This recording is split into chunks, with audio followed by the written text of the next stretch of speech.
All right, everybody, welcome to the Roanoke Valley Libertarian meeting here in Roanoke, Virginia. We're at Corned Beef and Company, and today we're joined by the LNC. He's going to be running for LNC chair, Rob Yates. Welcome for coming on. Thank you. Would you like to introduce yourself? Yeah, my name is Rob Yates. I am currently the Libertarian Party of North Carolina Communications Director. I've also thrown my hat in the ring, as it were, for the LNC chair position at National Convention in Grand Rapids. Okay. I have been a Libertarian from the beginning. I registered independent in Virginia when I turned 18 in '98 because we were not on the ballot there yet. And I've been registered as a Libertarian here ever since. I came up in sort of a traditional Republican household back when Republicans acted like they believed in small government.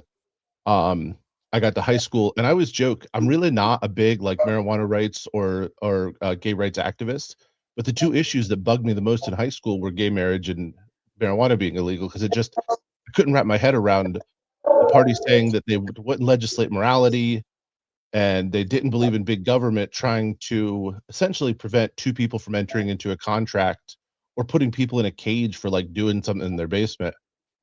So I started studying more, still didn't have much of an outlet. And then during the '98 primaries, I came across a guy. He's a little vague. You may have heard of him. His name is Dr. Ron Paul. And it was like the clouds parted and the light shone through and everything changed.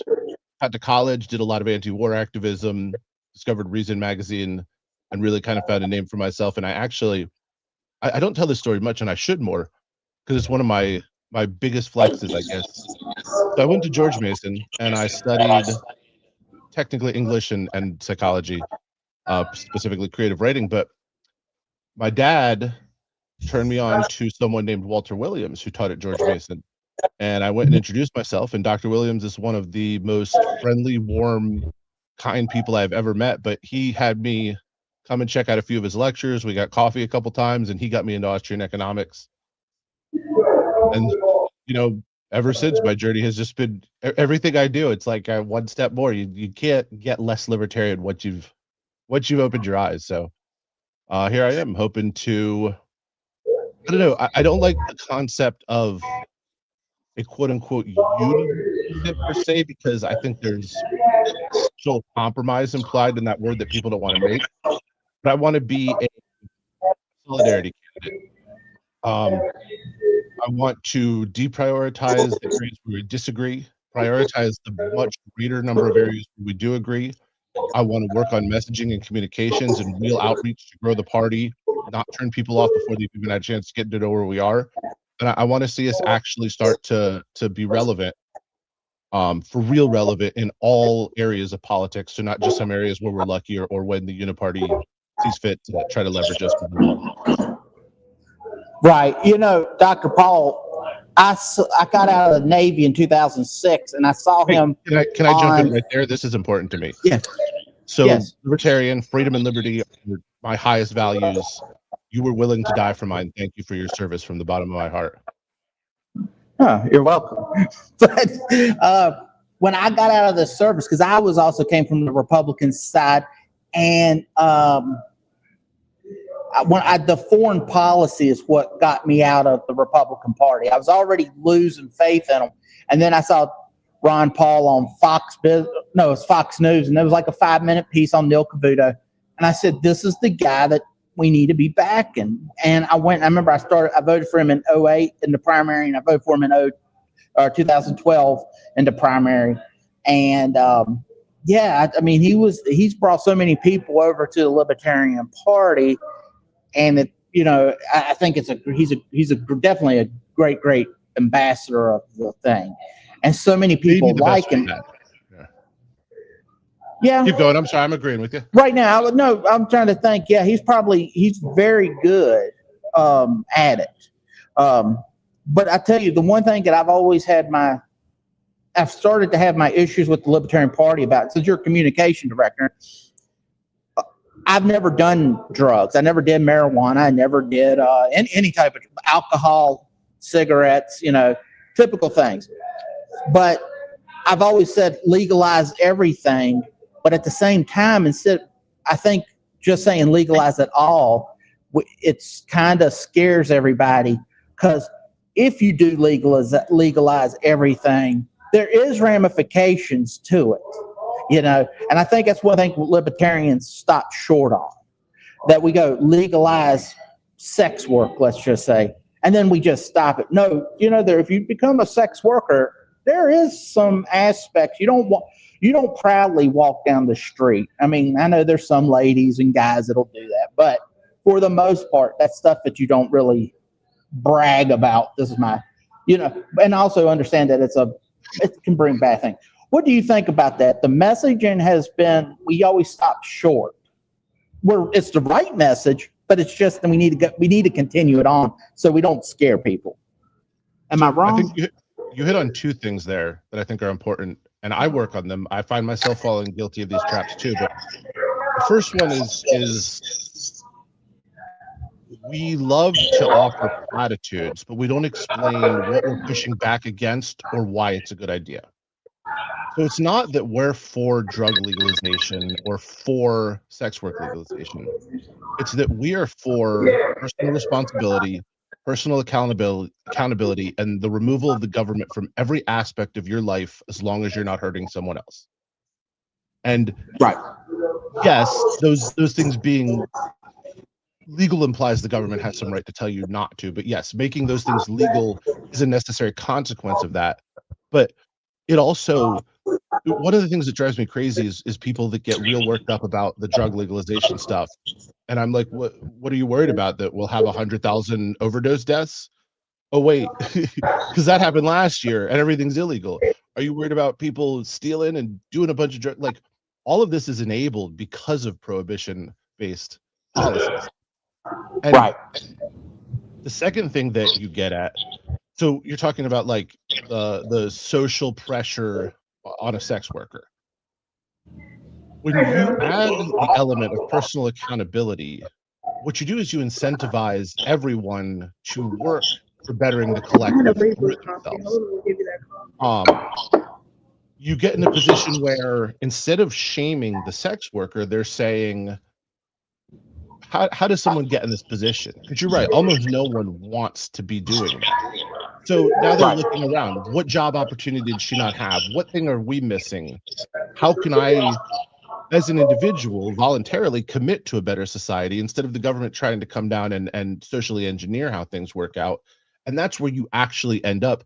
And again, we get mistaken for being utopian, and we need to be careful of that too, because we are far from that. We're realists. But we're realists that say you can have the best possible society where everyone gets lifted up. Hey, one second. I'm just right. All right. Let's see. Here, I'll start with my questions now.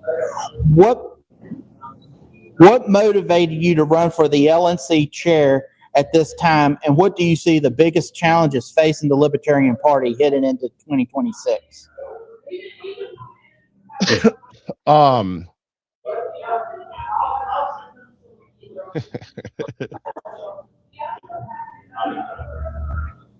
trying to think of something that I haven't said before to answer that, and I want to give unique answers without getting too far away.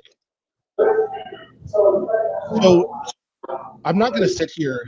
I don't necessarily want this, but I put it in quotes because I'm not one of those like, oh, I don't want to do this. I'm just I think I would be good at it, and that's why I'm running. I think I have ideas that would work, and I think I can make things better. So it's not a matter of want or not want. It's a matter of opportunity and skill set and experience that I think matches the needs of the moment. I think that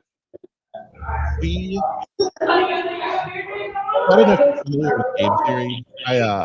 I do a lot of my life based on like game theory, strategics, and processing. We are playing a game where the power we are fighting against makes the rules, owns the refs, owns the judges, changes the rules at their whim, doesn't follow the rules, but holds everyone else to them, has all the money, has all the best players, and has all the media around it. And we're like a JV team in the city. And I don't mean to be hyperbolic. The disparity is that dramatic. There are places where it's closer for various reasons, but overall, that's what we're up against. We have to be realistic about what we're trying to accomplish. And it's not that I don't think we can win. It's that I think if we sit and we're infighting with each other, or we're getting into, one of the things that drives me crazy is like very public arguments that libertarians have about like anarchy versus minarchy, or the morality of the atomic bomb, or should we get rid of the Civil Rights Act? And like, I have strong opinions on all of those things, but that's not going to change the average voter's mind. We need to be going out and saying, hey, check out how the government has made your life worse and how our way would make your life better. Look how we can get your kids into a good school where they get a real education, not an indoctrination. Look how you can have more of your money to keep and better services to go with it. Look how competition's going to drive things down and reduce your work hours and give you more family time. Look at what happens when you create a healthcare system that's based on healing people and wellness, and not just getting people, you know, hooked on whatever pill that they're going to profit from because they're backed by 18 levels of government liability protection. These are kitchen table issues. This is what people want to be talking about. And it's really in terms of framing this messaging that I think I can do a good job. I also have a lot of professional experience, like team building and, you know, creating new teams for specific projects with set timelines. And I think that there's a couple areas where we can bring in the right people and get them doing what they're good at. We could definitely use some IT updates and have some systems and applications that are working for us in ways that people are using. Because one thing is, you know, popular in IT, but like, no matter how great an app is, if nobody's using it, it stinks. Right. So yeah. Okay. As someone who has run for local office, you ran for mayor of Charlotte. How do you plan to prioritize and support ballot access, candidate recruitment, and winnable local races nationwide? So that's an excellent question. So I remember I took this management training course a long time ago, very long, over 20 years ago now. I don't remember much from it, but the guy who taught it, one of the earliest things he said was, if it's not your top priority, it's not a priority. Now, I don't know that I agree with that exactly, but I agree with the underlying sentiment. You can't have 25 priorities because they all get deprioritized. Right. You also have to recognize, especially in politics, more than anything else I've ever encountered, various aspects that feed into each other. So candidate recruitment, successful campaigning, fundraising, volunteer and outreach growth, events, they all feed into each other. And losing one of them will hurt the others. I think that the goal of the LNC in terms of candidate recruitment and campaign support is actually, it is a very centralized function. So we need to provide the tools in terms of whether it's off-the-shelf web customizable websites, whether it's, you know, connections to merchants that can do cheaper merchandise or customized merchandise where we have deals, campaign training videos, support staff, and all these things. And we need to put it in a place that is very easy for our candidates to access and to understand. We need to have people they can connect with. And then what we're doing is not conditioning or trying to engineer them, but we are empowering them and the state and the local affiliates to run the best campaigns that they can and to adapt with the tools that we've offered them to the environment where they are operating. It's like North Carolina, a campaign looks a lot different than, say, in Minnesota for a libertarian. Right. Website. You know, one thing that I think libertarians need is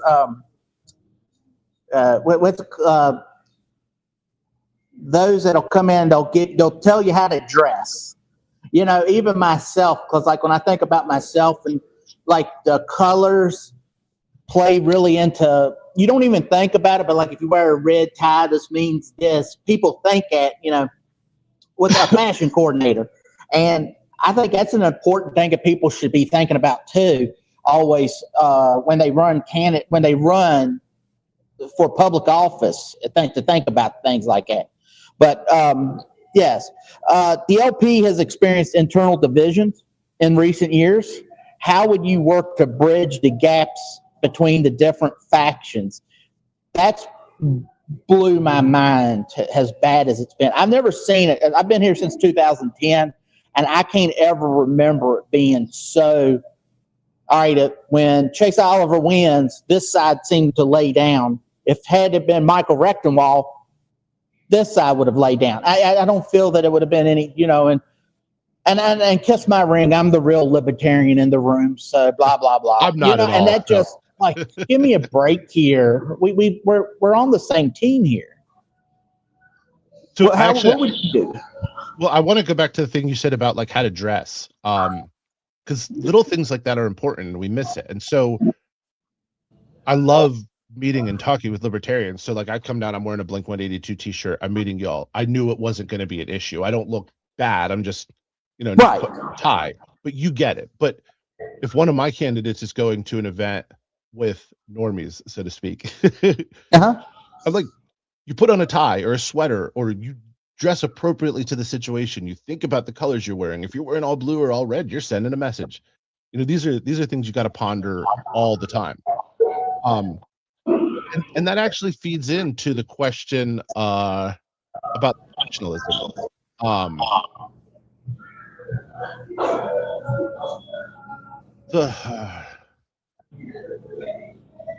right, how to phrase this? The best bromide for organizational discord is success.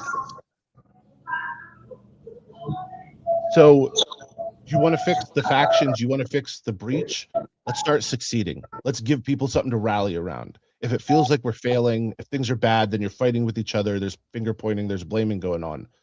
Let's win some high profile races. Let's hit some fundraising numbers. Let's grow membership to something like extraordinary. That will fix the divide.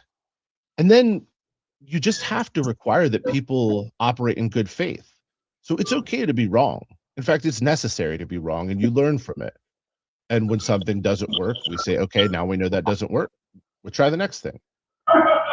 When things are going badly and things aren't working, it's, hey, how did you mess up instead of what messed up? And then we can't trust that person anymore. And then there's name calling. There's so much name calling, and it's so stupid. Well, I think that it's not about being a bridge builder or like fixing the factional divide. It's about being a strong and competent leader. It's about giving everyone a voice, but then being decisive. So everyone feels heard. And when you don't go along with what someone wants, they know why, but you understand their opinion was respected. And then it's about, honestly, those who are just there to tear things down. You got to get rid of them. Like an organization, I've worked at some big banks, some big companies. Someone was out there trying to destroy the reputation of those banks. That person would be gone so fast. Like, I don't know why. To me, it's not a free speech issue. This isn't the government. This is the advancement of the Libertarian Party. Right. What specific strategies would you implement to grow the Libertarian Party membership and increase ballot access in more states? Because that's a big thing. I noticed I'm on a couple Facebook groups, and it's almost like we celebrate. But it's those posting or celebrating bad numbers, and I don't get it. To me, it's like, once again, it goes back, and I really like your last answer. But what do you have any strategies that you would like to implement to grow membership? Yeah, several actually. There is an idea we've been kicking around with some other people that I would like to really flesh out and explore more fully, of hosting some regional events and finding some more high profile, bordering on celebrity libertarians to host, to get people to come. I want to really increase volunteer training on how to do outreach and how to do membership recruitment. And again, coming back to that sort of centralized repository for tools that people can use, I want to make sure there's like how to start an affiliate, how to grow an affiliate, how to fundraise, like things like that, so people aren't going in just blind and unaware of what they're doing. Ballot access is a near and dear to my heart issue because it's the stupidest thing in the world and one of the greatest gatekeeping achievements that the Uniparty has, a belt of weapons against anyone in the Uniparty. North Carolina has some of the more restrictive ballot access laws, except once you get on, it's not that hard to stay on. Other places I know could be incredibly difficult. I would love to see the abolition entirely of political parties as a recognized thing in the United States. Like, you want to say you're a Republican, the Republican Party wants to back you, fine, but there's no nowhere in our Constitution, nowhere in our founding documents, nowhere in our governing documents does it say Republican or Democrat must be listed next to the name of a presidential candidate. The entire concept of political parties is anti-American and anti-liberty to me. But to get changes like that to happen, you got to win the stuff to pass the legislation. And so, again, that goes back to the game we're playing. We got to play on the field that is presented to us. And I think that following up on the success breeds success thing, like, I really liked Lars' idea when he was running for the presidential nomination of putting all of our resources into one of the Maine or Nebraska districts just to get one electoral vote. I don't know if that is necessarily the right allocation of resources. Fortunately, I wouldn't have to make that call because we've got a couple of years, but something along those lines, like picking a few high profile places where we can really put resources and actually get wins. Because I think there's a lot more people who are natural libertarians in this country than registered, and they don't vote for the party that they vote against the other party because they're afraid we can't win. And if we start showing some victories, I think that success will snowball into much broader success. I totally agree with you. I actually talked to a lady, and she was like, she's running for school superintendent down in Georgia, and she said that she's running as a Republican, but she says she would probably run as a Libertarian if there was more, if it wasn't as hard. We didn't have as many issues, media blackout, ballot access, all the good stuff there. But I think what you said there was good, right? Well, it's a catch-22 because with the recent, some of the stuff that happened in the last couple of years of like, we're going to back a Republican just outright, which I don't think that's a good strategy. But it does come around to the other side. It's like, why do people want to run as Libertarian if we can't win? If they just change their registration to Republican, all of a sudden they start winning. And so we have to provide a better platform for people to springboard into winning. I don't think that's an unrealistic goal at all. I think that's actually fairly achievable. We just need to get serious about it. Yes. How do you plan? Let's see. Excuse me. How do you plan to improve the party's messaging and communication on a national level, drawn from your experience as the communication director down in North Carolina? So, yeah, that's a good question. Media and public relations are very different at a national level than they are at a state level. And some of the principles hold, but the tactics are very different. At the state level, especially in North Carolina, there's still like real news stories. Articles matter. The policy positions that affect the state, people here get into them, they care. At the national level, it's much more about, it's an attention economy, it's sound bites. I mean, you saw the debate with Trump and Kamala, like neither of them said anything coherent, but there were a lot of sound bites that came out of it. So with that as my foundational idea, I want to do some things to kind of shake it up and get some attention at the national level. So like one of the things I would love to do is to get a couple of libertarian reporters credentialed at congressional and White House press hearings. And I think back to during COVID, I don't know if you remember, but like Jen Psaki would be doing the press conferences and Peter Ducey would come in and ask some question, just a bomb drop, like, why is President Biden unable to form a coherent sentence while pushing a jab that he's getting paid for? And then she'd be like, Peter, and it was like, whether his questions were legitimate or not was irrelevant, because I do think he asked some good ones. It didn't matter. He was dropping bombs. They were getting that attention. I think if we've got people in positions like that asking some real libertarian questions, oh God,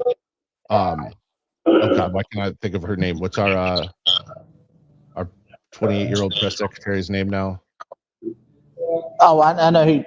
Carolyn Levitt, is that her name? Oh yeah, there it is, Levitt. Yeah. It's like, hey, Carolyn, why is Donald Trump proposing the exact same protectionist trade policies that Ted Kennedy proposed in his 1996 platform? Like that stuff gets, it goes viral. It carries the media. Like that's how we start getting some national attention. Then you get people doing, Googling what is a libertarian, checking out their Right. local affiliates. And if we've built some good messaging and have this foundational infrastructure that they can get to, that becomes a virtuous cycle. And all of a sudden, more people are looking into it. More people are joining. They're hating the uniparty, but they're seeing a road to success through us, and they're bringing even more people in. Okay. The Libertarian Party emphasizes on non-aggression, fiscal responsibility, and individual liberty. How would you ensure the LNC upholds these core principles without compromising them for short-term political gains? I always joke, the problem with politics is that there's so much compromise. And once you've made a compromise, you're compromised. That being said, we have to be willing to be flexible. And that doesn't require us to violate any of our principles, but there's just things that are going to be priorities. Again, you can't change the whole world at the same time. And so if we can take some big wins, but it comes at the expense of not putting time or resources into things that we'd also like to see, you got to do that. That's not a violation of the NAP. That's saying if I can make it 50% better, that's better than 0% better. And it also, again, you get a little legislative success, a little electoral success, it starts to breed more, and that's how we fix everything. Right. I do think that staying true to our principles is actually the most important thing we can do. Again, as long as we're not sort of insanely pedantic about the way we talk about it. Because the uniparty has only creating hatred for the other side. That's really what their weapon is. If we can offer something better, something real, people will be attracted to that. They just need to believe in it. Right. What role should the National Party play in supporting state affiliates like the LP North Carolina, especially in areas like fundraising, training, and legal defense? So I don't have the full answer to that question. I think it's something we have to figure out. I think it's something that changes based on specific situations and how much other entities like other state affiliates might want to support certain things. I think that the LNC should be a relatively hands-off entity. I think it should be there to build the support infrastructure, the IT infrastructure, the messaging infrastructure, all these things I was talking about to help states, counties, and candidates succeed. And I think it should be the defender of the name of the Libertarian Party. So if it's to remove certain entities that are hurting us, then that's a valid role. Other than that, resource allocation should be primarily dedicated. And I talk a lot about resource allocation, but in politics, that time and money and people, that's really what everything is. So this resource allocation should be dedicated primarily to things that grow the name, the influence, and the positive perception of the Libertarian Party. Where there is opportunity to do that at a state or local level, then we should put everything into it. So if there's we can win a race in, Kansas or something. I'm just throwing some stuff out. Yeah, of course the National Party should get behind that because winning a Senate race would be massive and it helps everyone. That's not irresponsible resource allocation. If a state party is facing legal difficulties that are unfair, the uniparty is going after them, I do think the LNC should, on a best efforts basis, try to defend them because that's defending liberty across the board. They're looking for chinks in our armor, and if we can prevent them from taking advantage, that's a success for everyone. But I don't think it's the LNC's responsibility to do much more than help with publicity on an all the time basis for what the states are up to. In fact, they should let the states mostly do what they're going to do if they're not hurting the brand. Okay. How would you address the criticism about the party being too focused on infighting rather than electoral success? And what concrete steps would you take to shift that focus? And that's the truest statement. I mean, it seems like we would rather infight than win. I think we'll cut our own feet off to make sure we lose sometimes. It blows my mind. Like liberty, we are our own worst enemy in so many ways. And I often say, like, we would rather say I told you so as the world explodes than do something to prevent it from exploding. Right. And I can't believe some of the people fighting with each other because so like the immigration issue, right? What a polarizing issue, and it's polarizing for the country too. Me personally, for public policy, I'm with Chase Oliver. I like the Ellis Island solution. If you're a full property rights, open board, no such thing as a border and cap, cool. And if you think that Biden was sort of deliberately importing people to, you know, mess with voting numbers and rig elections for the future, you can also make that argument. And it's disingenuous for anyone to say that the other side in this particular issue doesn't have a salient argument. Where I draw the line is when masked federal agents without identification of any sort are operating with zero accountability above the law. And I feel like all libertarians should be okay with that position. Then we reframe. So what do you want to do about immigration? Well, I'll tell you what I want to do about immigration. I want to stop all welfare, period. But we can start with people immigrating, you know, baby steps, and remove any incentive for them to come here. If people can come here and make it on their own, they should be welcome to do so, but they should not be taking stolen resources of Americans to do it. Now, there are people that won't agree with me on that, and there are subtleties and nuances, but this is like a reasonable and a rational discussion. And we can have that, and then we can go and we can present our policy position to the country. And that's the good way to do it, instead of pointing fingers and screaming names. I will say I'm pretty good at ignoring the noise. I'm mission oriented. I like succeeding. I really like succeeding. I'm hyper competitive. So if people want to scream at me, I'm just going to go and get stuff done, and that'll shut them up. And if they keep screaming to our detriment, then, you know, what do you do when you have cancer? You remove the cancer. Right. And then we had a gentleman say that I think everyone in Amen. the LP can agree that the current immigration system is broken. Amen. So, all right. Now, let's see. With the 2026 midterms approaching, what would be your top priorities for helping Libertarian candidates in congressional, state, and local races?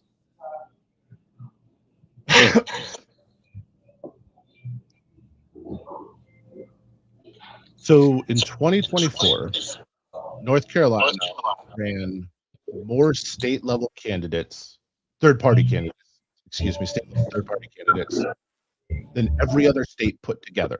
We had more people run for North Carolina General Assembly or State House than all third-party candidates in all other states ran for the state level legislature. And we did this by essentially the model that I'm suggesting. A state party created a foundation that candidates could use. We had website development support, templates. We had messaging development support, press release development support, trainings on how to do it, press trainings. We tracked events, advertised people. When people needed funds, we contributed them, especially for filing fees. And then from that, we've built this mentor program where people who have run campaigns before help new people running campaigns. And there's some symbiosis there, because the new people running campaigns will help out on their mentors' campaigns as well. So everyone's working together, and it's building all the campaigns. I don't see why we can't do something like that with the National Party. I don't know if you know Sean Kennedy. He's head of the American Liberty Caucus, and I believe he's chair of the Massachusetts affiliate. But he's written this whole playbook on like things that we can do, and I don't know why it hasn't gone further at national. But I will definitely be bringing it in. That dude he's a rock star. We have a lot of really good people, but we're so focused again on this infighting and finger pointing that instead of reifying and uplifting the people who are doing well, we just want to cut each other down, and that's ridiculous to me. So I'll uplift people. I will support people. I will get the hell out of the way of good people doing good things, because I know what I'm good at and I know what I'm not, and I'm happy to let people do what they're good at. That's how we succeed. Right. Andy, this is Rob Yates. Great, This nice is to meet you. he's one of the founders here of Roanoke Valley Libertarians. I just wanted to say, if you do have any questions for him, just while he's speaking, just let you know. Okay. All right. Okay. If anything, I just wanted to make sure I stepped in there real quick. All right. Number 10 here. How do you view the relationship between the Libertarian Party and libertarian-leaning figures or movements within major parties? Example, the Liberty Republicans. We had just last year, or was it last year, when Mike Tremont left, went over in Liberty Caucus with the Republican, and he took a lot of good libertarians with him. How do you view that relationship? So I will say, before I give my answer, that the Mike Tremont situation, I think, was a bit more of a one-off, unique situation, just because of what the infighting had driven. So I don't know that he and others would have made that decision if their option for us wasn't a party that was, kind of falling apart at the seams. Broadly speaking, I will say this: I love my Liberty Republicans and Liberty Democrats, the few that still exist, and we need lots more Republicans and Democrats to focus on liberty, and I hope they drive their parties in that direction. But I'm interested in the Libertarian Party. And they're welcome to come join and work with us as long as it's positive. In terms of like the strategic and tactical relationship, this comes back to resource allocation. So like, if we have money to support a candidate, say, I would much rather put that candidate into going against like Lindsey Graham or Gavin Newsom than Thomas Massey. What are you going to spend money to go against the only good person we have in Congress? And when you say Liberty Republicans, I question whether some of them even have earned that moniker. But Thomas Massey is essentially a libertarian. So yeah, it's just when we're big enough to compete with them, the Republicans, Democrats, on a one-to-one basis, then people like Massey would run for the Libertarian Party, and then there would be no prioritization choices we have to make. But for right now, we need to go after the bad ones, and those are the races we need to support, because that's where we have room to maneuver. Okay. What lessons from your Charlotte mayoral campaigns have you applied, or would you apply to your national level organizing and voter outreach? So I would start by saying you should never run for office, but I just haven't learned that lesson. I remember my first run for Charlotte mayor. It was a couple days before my wedding anniversary, so it was October 20-something, 2023, and the October 7th Hamas attack in Israel was still fresh on people's minds. And someone asked me what I thought about it. What do you think of Hamas on October 7th? And I said, I think we need body camera reform in North Carolina. And I'm still very happy with that answer.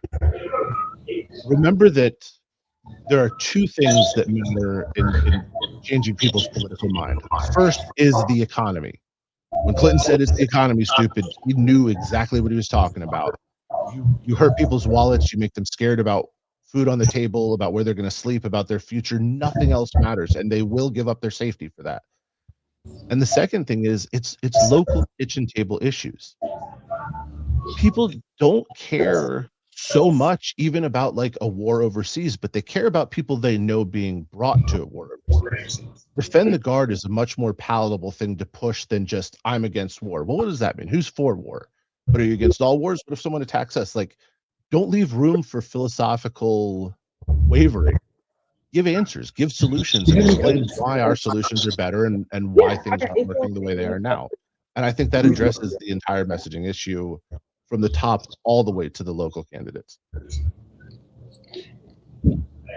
If elected chair, how would you approach fundraising, transparency in the LNC operations, and accountability to the membership? So I will tell you, of all the skill sets that you would want to see in a good chair, fundraising is probably my weakness. And I do have a lot of experience with event management and putting on different events and raising money from those. And I would be pretty heavily focused in that. But in terms of broad nonprofit style fundraising strategies, there are people out there who are much better than I am, and I would bring them in, and I would hear their ideas and then get firmly behind those that have proven track records of success. Okay. How important is media outreach, traditional and social media, to the party's future, and what innovations would you pursue in this area? So when I first became comms director in LPNC, it's like 5 years ago now, I reached out to Karen Ann, because she had been comms director in several places a number of times. And I was just like, I've done marketing and communications my whole career, but I've never done it in the political sphere. Teach me, impart some wisdom.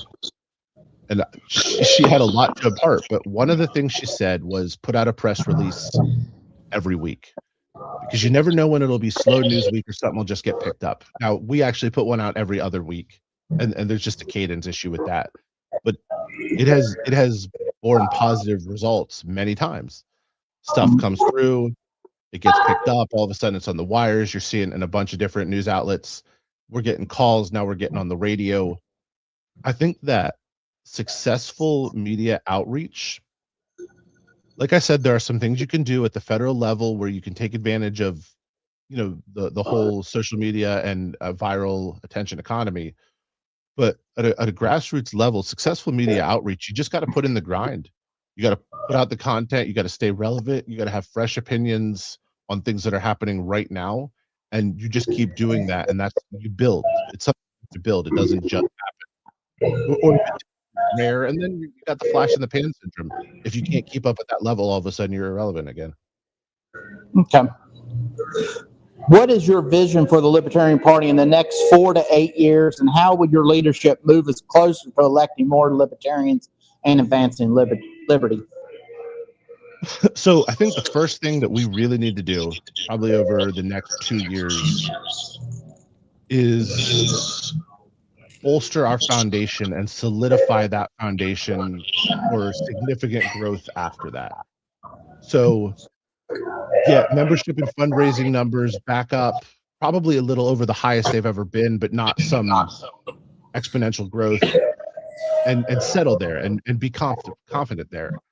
And then this infrastructure that I'm talking about, I very much mean an actual infrastructure. So applications that are useful that people will use, that we have distributed widely, candidate resources, campaign resources, mutual aid sort of communication channels where, there's a civil rights violation in one state and they need support from others who have been through the same thing, and opening up this way that we are taking advantage of the full intellectual and experience capacities of everyone in the party. Once you have that infrastructure in as a foundation, and I will say, like, it's my understanding Amanda Griffiths and Tony D'Orazio are running for vice chair, both excellent people. I know them well. I have been working, and Amanda's doing most of the work, to be fair, but on a dramatic bylaws revision. I don't want to front run too much of it because it's still in draft stage, but it's designed to make the whole party a little bit more nimble, not so beholden to any malign entity that might want to come in at any point and try to influence things in the wrong way, but also to reward the more active affiliates and not punish the others, just kind of give them their space.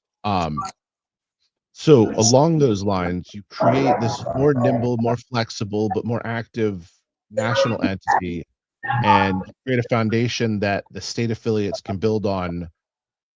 Then you have so many options for hopefully explosive growth. And the question is, at that point in time, what are the 1 or 2 things we want to prioritize, and what do the states need from us to grow themselves? Okay. We got a comment there, and that was, let's see, this comes from a gentleman down in right past Lynchburg. There we go. Let's get the 5th Congressional District of the LPVA back in track. He's very true. We used to have a really good organization between over here on this side of the state, and I hope we get this back moving in the right direction, because everything points to the right. I mean, when I lay out the libertarian ideas, the platform, everyone likes it. But then when the rubber meets the road, and the one vote that really matters is when you go to the election polling booth, they always get scared. And it's the day you realize that, don't be scared, just go on and take that plunge. You know, remember, do you ever see Indiana Jones in The Last Crusade? Of course. When he had a step and he had to believe. And that's what it almost feels like. You got, we're that invisible bridge. Yep. And you got to throw sand there. You're spot on. Once you make the jump, you don't go back. But yeah, it's getting people over that. It is a tiny, tiny hurdle, but it is a massively powerful hurdle. Right.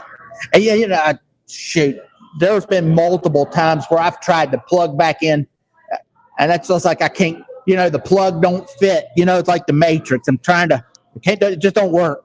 So, and I like being here. I would rather be on the libertarian side, getting 0.4% of the vote, than stand and having to try to, well, this is why I voted for this candidate. You know, I always feel proud of my vote most of the time. You know. All right, final question. Why should delegates at the 2026 convention in Grand Rapids vote for you over the other candidates for LNC chair? So I have met 3 of the other people who have said they would be seeking the LNC chair position. I know a 4th one. I heard there might be a 5th. I'm not sure. I don't want to throw names out just because I'm not sure about the 5th, and I don't want to seem like I'm playing favorites. But I will say I feel pretty confident in the future of the party, in that we have a lot of good people running.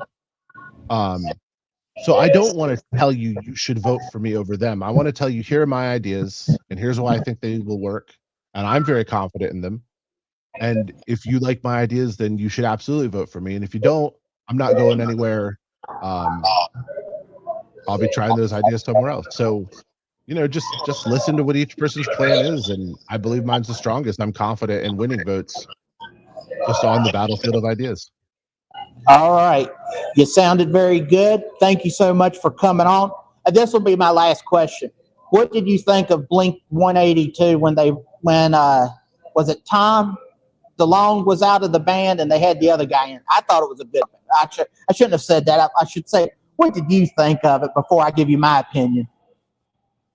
So I do love Blink. Dude Ranch is one of my favorite albums of all time. I've seen them like 8 or 9 times. So saw them 6 when I was much younger, and 2 in the last couple of years. Blink is one of the few bands I've ever heard that lost a member for a bit and didn't fall off that much. But I think they're better songwriters when it's the 3 of them.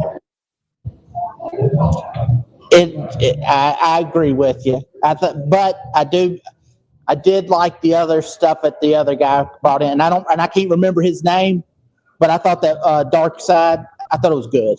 You know? I was surprised. You expect it to be way worse, but I don't know. The new album is actually surprisingly really good. Oh, I like the new one. All right. Well, once again, thank you for coming on. My pleasure, man. Thank you. And I will see you in 2026. Or 2020. We are in 2026. I'll see you in May up in Grand Rapids. So I'm ready to go. So, all right. I will see you there. Thank you so much. And we will end the stream now.